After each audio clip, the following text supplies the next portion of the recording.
السلام عليكم ورحمة الله وبركاته. أهلا وسهلا بإخواني الكرام. بعد ما نشرت المقطع الأول اللي فيه بيان حال هذا الرجل وأنه من رافضة الجزائر، سارع مدير الحوار إلى استضافته في واحدة من حصصه التي تبث على الانترنت. هذه هي الحصة وقد تابعها الكثير. أولا، قبل أن أتكلم عن هذه الحصة، أريد أن أوجه نصيحة للمقدم الصحفي لأجرى هذا الحوار. المفروض أنك تكون محترف في هذا النقاش. أنت للأسف كغيرك من الصحفيين في الجزائر، إلا من رحم ربي، جيبوا هذو الناس وتجلسوا أمامهم كأنكم تلاميذ، يعني تبدأ تطرح في الأسئلة فقط. هذا ما في الأمر، يعني حصة ما فيها حتى روح، ما فيها حتى معنى. لو تشوف بعض القنوات اللي انتم تعتبروها قنوات محترفة وتجعلوها وجعلينها قدوة في حياتكم المهنية، تشوف الفرق الشاسع بينكم وبينهم. انت من المفروض هذه الشخصية اللي استضفتها انت بإعاز من المدير، لأنك انت يظهر منها كل ما قلته في هذه الحصة أنك راك خدام، لأنه الكثير من إخواننا ما يعرفوش بلي هادو الصحفيين مساكن خدامين.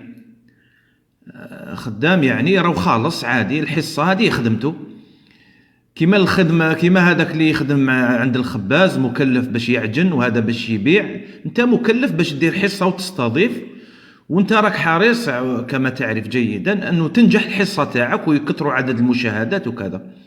انت ما تجي جاي بنية نصرة الدين ولا نصرة الوطن وربما تخدم بلا ما تخلص، لا أبدا، هذه قاع ما كاش، يعني ما كان لا هذا يكذب على هذا. فأنت تجي بهندامك النظيف النقي وبتسريحة تاع شعرك وفرحان. المهم انت تظهر بصورة جيدة في الحصة وتجوز الحصة ويقولوا الناس درت لقاء مع فلان. لكن هل هذه الحصة نفعت الأمة؟ هل نفعت الجزائر؟ هل نفعت المشاهد؟ لا أبدا. جبت لهم رجل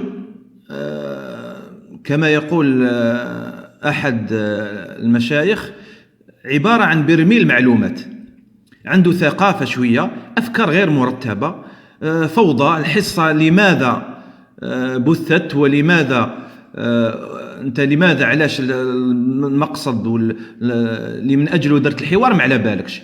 لو الآن واحد يعطينا أو نطالبوه بيعطينا عنوان لهذه الحصة، مستحيل يلقى لنا عنوان. تكلمت في السياسة، تكلمت في الإسلام، تكلمت في كل موضوع إلا في موضوع واحد ما تكلمتوش، اللي هو تخصص هذا الرجل اللي أكو تقولون انتم اللغات وفي علم اللسانيات وكذا. شفنا غير الحس والعناوين البراقة. انتم للأسف انتم هذا الرجل هذا ونعرفنا، احنا عرفناه منذ سنوات. المفروض كل الحصة يكون مضمونها وعنوانها وخاتمتها حول موضوع اللسانيات واللغات. المشاهد كان ينتظر على الأقل تطلب منه باش يتكلم بلغة من اللغات، أو تذكر اللغات اللي يحسنها، أو تطلب منه الشهادات حتى الناس يطمئنوا إلى طرحكم. أنتم تروجوا الآن، ديروا عناوين براقة، البروفيسور والمختص في اللغات ويعرف 8 لغات أو 9 لغات. الكثير من أهل الجزائر اللي عاشوا حياتهم هنا في الجزائر وكثير منهم الأخر أساتذة ودكاترة وهنا يحسنون اللغات. ومن عجائبكم أنكم قلتم يحسن العربية 8 لغات، وفي رواية تقولوا 11 لغة. المهم من ضمن هذه اللغات اللي ذكرتها العربية والقبيلية والفرنسية. يا سلام، يعني هذه ضمن اللغات اللي يحسنها، وأكثر الجزائريين يحسنون هذه 3 لغات. المفروض ما تذكروهاش. الشاهد يعني المفروض الآن يا أخي الصحفي، أنا لأول مرة شفتك، المفروض تكون مهني، يعني تحترم على الأقل المهنة تاعك. ما تحترمتش الإسلام، ما احترمتش الوطن، الدين، البلاد هذه، احترم هذه المهنة تاعك. كونك شوية محترف مرة أخرى، ناقش. الرجل اتهم بالتشيع، أنت قبل الحصة روح ابحث عن أقوال هؤلاء الذين اتهموه، ابحث عن الأشياء اللي ذكروها. أنا ذكرت مقطع أنه يتهكم بعقيدة المسلمين في الصحابة، أنت في هذا الحوار تطرح عليه قال أنت قلت في كذا وكذا، تناقشوا مناقشة لمرة أخرى يرفض أنه يجي عندك، وبهذه الطريقة تنال إعجاب المشاهدين. يا أخي أنت تحوس على الإعجابات، فبهذه الطريقة راح تنال إعجابات المشاهدين.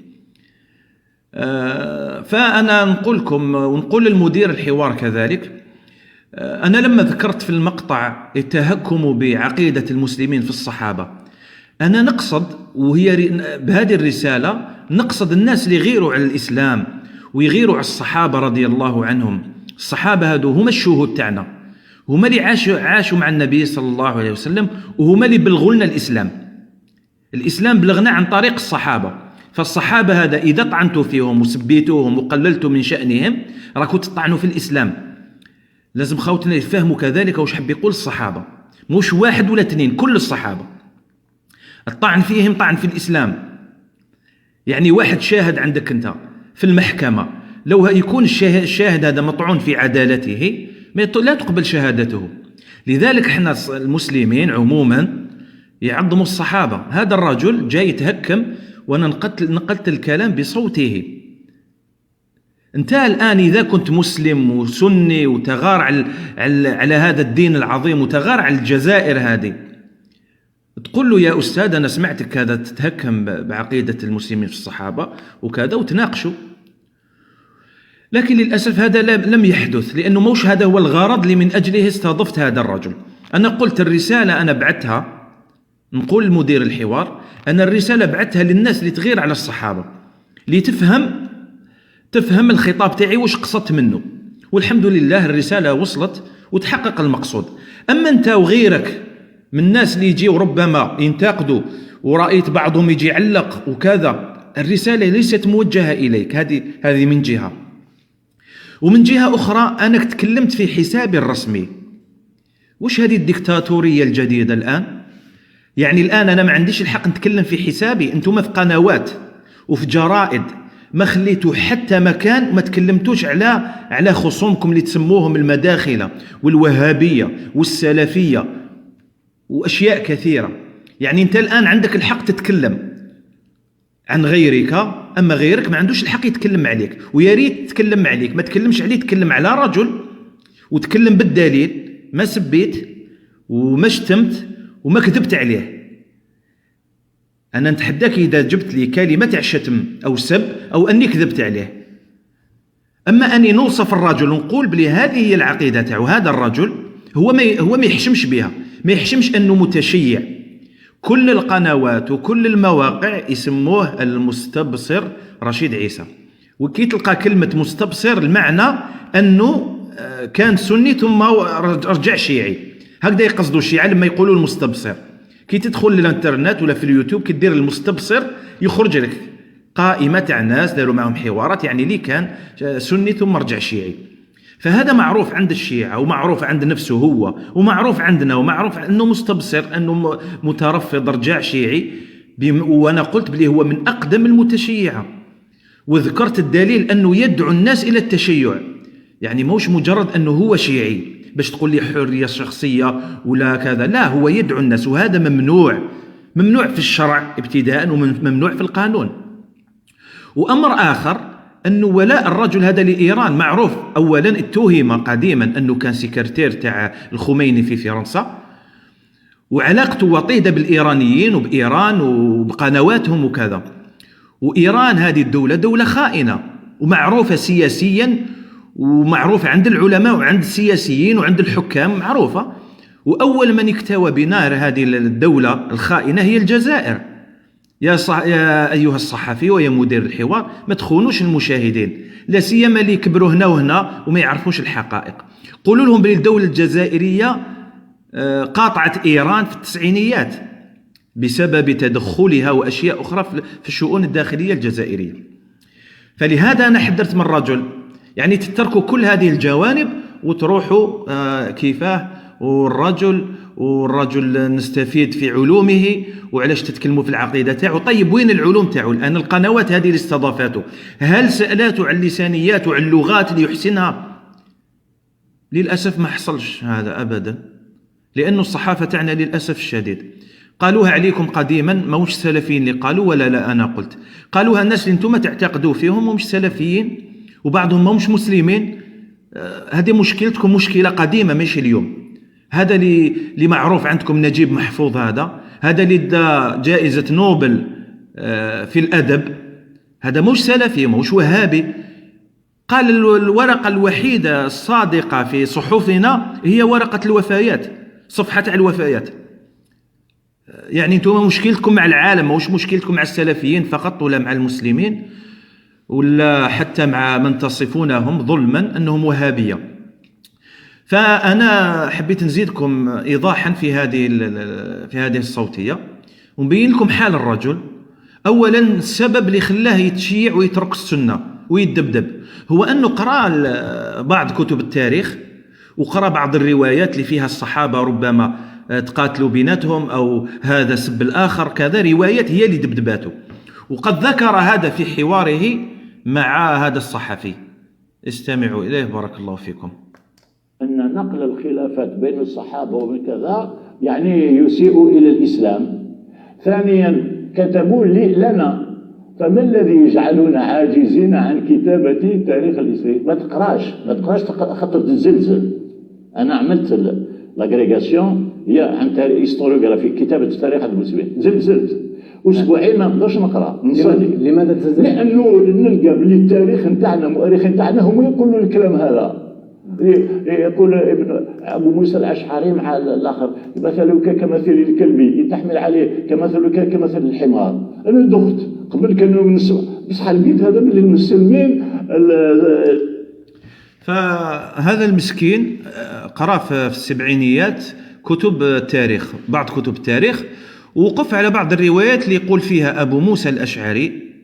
ولما يقولوا لكم أبو موسى الأشعري وهؤلاء لما يذكرون الصحابة ما يخليكش تحس بلي هذا صحابي جليل كان معاشر النبي صلى الله عليه وسلم. فهذا الرجل أقصد أبو موسى الأشعري رضي الله عنه وأرضاه صحابي جليل. قرأ هذا المسكين أنه هذا الصحابي قال للصحابي الآخر اللي هو عمرو بن العاص رضي الله عنهما، قالوا مثلك كمثل الكلب. طيب قال كي قريت هذه تزلزلت. المسكين لو كان فاهم عقيدة أهل السنة، عقيدة المسلمين في الصحابة، ما يتزلزلش أبدا. لو كان فاهم أن الصحابة، نحن نعتقد أن الصحابة راهم بشر، ما همش ملائكة، ما همش أنبياء، بشر يخطئون، يقع بينهم ما يقع بين البشر. انت أخوك اللي زدت خرجت مكرش وحدة معاه وتضاربوا وتقول فيه كلمة سيئة ومن بعد تعاودوا تسامحوا وتتصالحوا. يعني كي تقرأ تاريخ الصحابة لازم تعرف بلك تقرأ تاريخ بشر. الفرق بينهم وبين غيرهم، الفرق بينهم وبمن جاء بعدهم، دوك نقول لك الفرق وراه. الفرق أن الله عز وجل كتب لهم الجنة. ربي قال في القرآن وكلا، يعني جميعهم، وكلا وعد الله الحسنى. يعني كانوا يمشوا على وجه الأرض وهم موعودون بالجنة. رضي الله عنهم ورضوا عنه. يعني أي حاجة تقع بيناتهم سواء معصية من الصحابي أو ظلم أو إساءة، يعني إساءة من بعض الصحابة لبعضهم، هذه من الذنوب المغفور لها، مغفور لهم فيها. يعني ربي يغفر لهم ووعدهم بالحسنى. وإحنا وش الدور تاعنا؟ نترضى عليهم ولا نقول فيهم إلا الحسنى. هذه من جهة.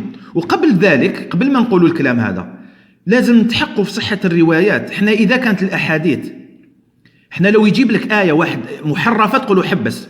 الإمام لما يخطئ في الصلاة لبعده المأمومين اللي مراه يصحوا له، راك أخطأت، هذه ليست آية في القرآن، هذه آية محرفة. لو يجيب واحد حديث نقولوا له هذا حديث مكذوب كذا. تخيل هذا في نصوص الوحيين، وما بالك في قصص الصحابة. قصص الصحابة وتاريخ الصحابة ماشي أي واحد يقرأ. بمعنى لما تسأل نقولوا لك وين تروح تقرأ، كاين كتاب معين تقرأ، كاين كتب مصححة، كاين كتب اللي كتبوها أئمة علماء ماشي أي واحد. لأنه اللي كتبوا التاريخ بعضهم ناس تاع تاريخ، تاع قصص فقط، جمع روايات وكذا، موش عالم. لكن العلماء اللي كتبوا في التاريخ كالذهبي رحمه الله وكالطبري، هادو علماء كتبوا، عرفوا واش يكتبوا. الطبري في بداية، في مقدمة كتابه، تم تسمع تاريخ الطبري، في المقدمة قال لكم يا جماعة أنا جمعت كل الروايات الضعيفة والصحيحة. علاه؟ باش انتم تميزوا بين الضعيف والصحيح. يعني هو صارح القارئ وكان صادق رحمه الله، وقال لكم بلاني جمعت كل الروايات، انتم عليكم بالتمحيص فقط. فهذا الرجل مسكين راح قرا الروايات بلا ما قرا عقيدة المسلمين، ما يعرفش، لذلك تزلزل. كان يظن بلي الصحابة ملائكة لا يخطئون، كان يظن ربما الصحابة أنبياء. احنا ما نقولوش أنبياء، نقولوا الصحابة بشر يخطئون، لكن الحسنة تاعهم العظمى هي نصرة الأنبياء، نصرة النبي صلى الله عليه وسلم، ونصروا الإسلام. فربي وعدهم بالحسنى. وأمر آخر كذلك، أكثر الروايات اللي بين الصحابة أنهم تقاتلوا أو تهاجروا أو تقاطعوا. كاين روايات أخرى اللي تثبت أنهم تصالحوا بعد ذلك وأنهم ندموا بعد ذلك. يعني أنت الآن تتضارب مع أخوك في الحي ولا في البيت وتقول له كلمة عيانة، لكن بعد ذلك يوقع فيها الصلح وأنت تندم كي قلت له هذه الكلمة. يجي إنسان يذكر إلا الرواية الأولى، يقول لك بلي سمعت فلان سب فلان، لكن الصلح لا يذكره. نفس الشيء وقع في كتب التاريخ.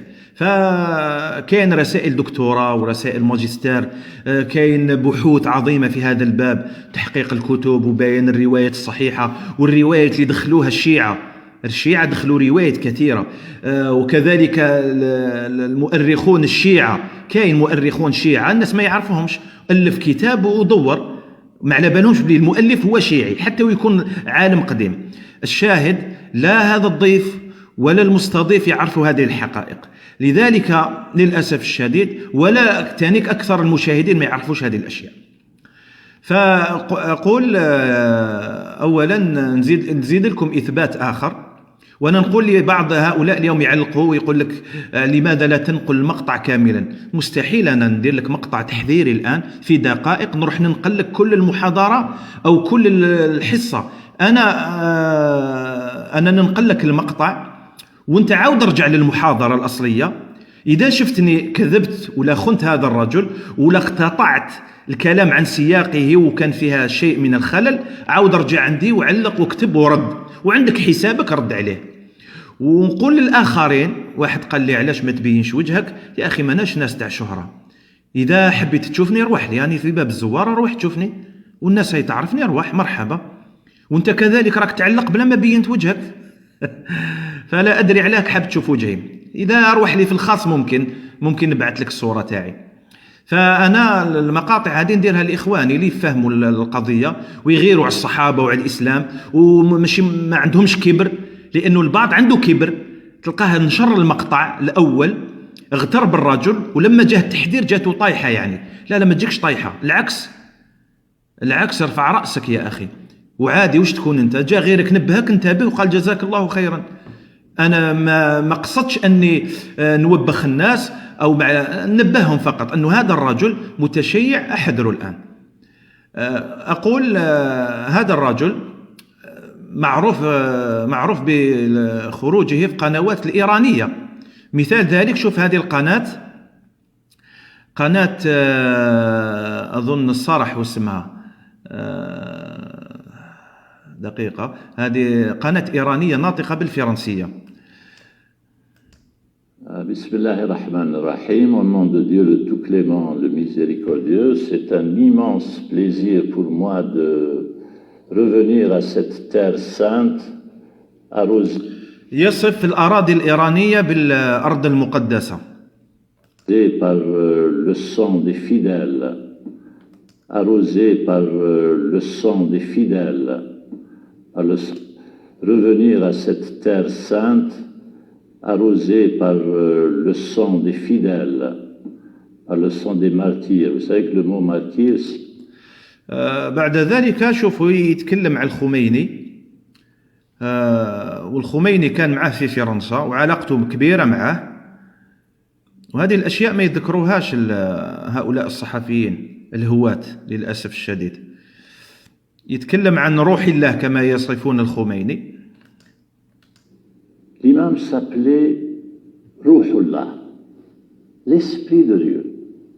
Eh bien, en 1979, c'est l'esprit de Dieu qui a soufflé sur le monde. هذه هي. هكذا يتني ويمتدح الخميني، مش مجرد راهو يتكلم عليه بل معجب به. ونعطيكم دليل آخر واضح. هاوليك الآن يتكلم عن زيارته، الناس تحج لبيت الله الحرام وهؤلاء يزورون الأضرحة والقباب. راهو يتكلم بكل وضوح أنه زار مشهد أو ضريح الرضا اللي يسموه ضريح الإمام الرضا.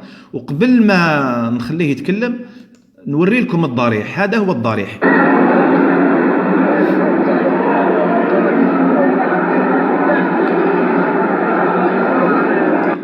هذا هو ضريح الإمام الرضا اللي راح يتكلم عليه الآن. كل مكان، ولكن أريد أذكر حادثة بعجالة أخيرة. ذهبت أزور الإمام رضا في مشهد، وباختصار لحكاية يعني أنا شوية درويش. قبل ما يكمل نقول لكم وش راح يقول. راح لما زار الضريح هذا، من قوة أنه متعلق بالضريح ومتعلق بالديانة الرافضية، وش كان حاب يدير؟ كان حاب ينظف بيت الخلاء أكرمكم الله في هذا الضريح، يعني في هذا المقام، يعني خدمة لهذا الضريح وتقربا إليه. وهل يفعل هذا رجل عاقل؟ هل يفعل هذا رجل سني؟ هل يفعل هذا رجل ما يكونش متشيع؟ أسمعوا بارك الله فيكم. أنا فهمت. المهم، نعم، أردت أن أقبل فيه الخدام تاع الحرم. نعم.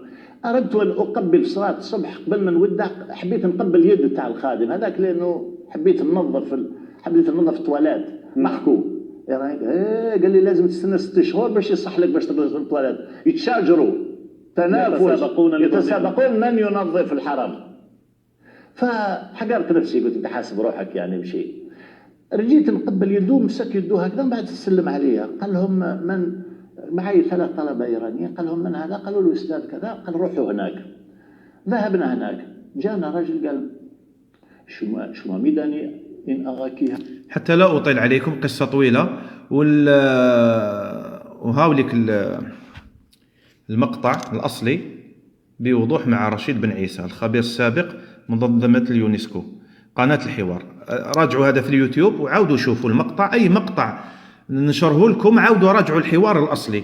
ولي يلقاني ربما كذبت على الرجل يجي يقول لي أو ينشر في حسابه أو يرد علي. حتى لا أطيل، هذه المحاضرة دارها في جامعة بابل بالعراق. الرجل يتكلم عن الجزائر ويتكلم عن البربر خصوصا، ويقول بلي الأمازيغ البربر أصلهم متشيع يعني شيعة. الدليل وين راح؟ يقول لك ما لا تجد اسم عائشة رضي الله عنها وأرضاها، وقطع لسان كل من طعن فيها.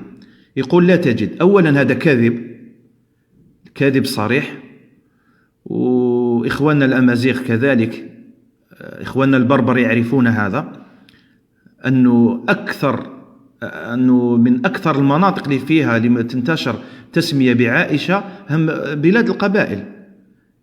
أنا واحد نتكلم عن نفسي، مؤخرا توفت واحدة من القريبات في بلاد القبائل، عائشة، عيطوا لها خالتي عائشة. فاسمعوا هذا، اسمعوه وش يقول بارك الله فيكم، والله المستعان.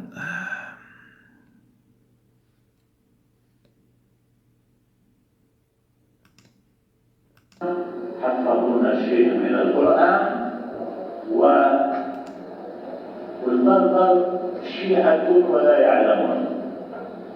ليس البربر شيعة ولا يعلمون.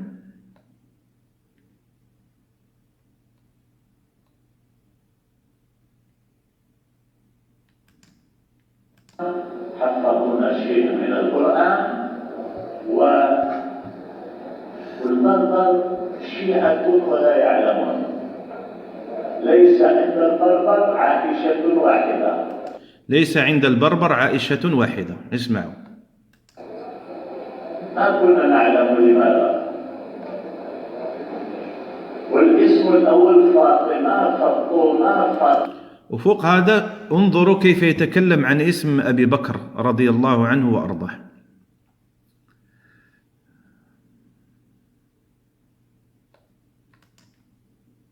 مما طرح بعد ذلك. عندي 70 سنة لقيت أقل من 5 مقدم في الجزائر.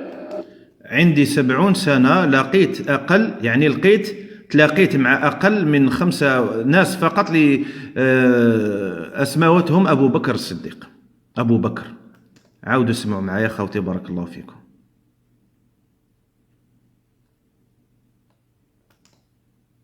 الله ورسوله ولا يعلمون شيئا مما طرح بعد ذلك.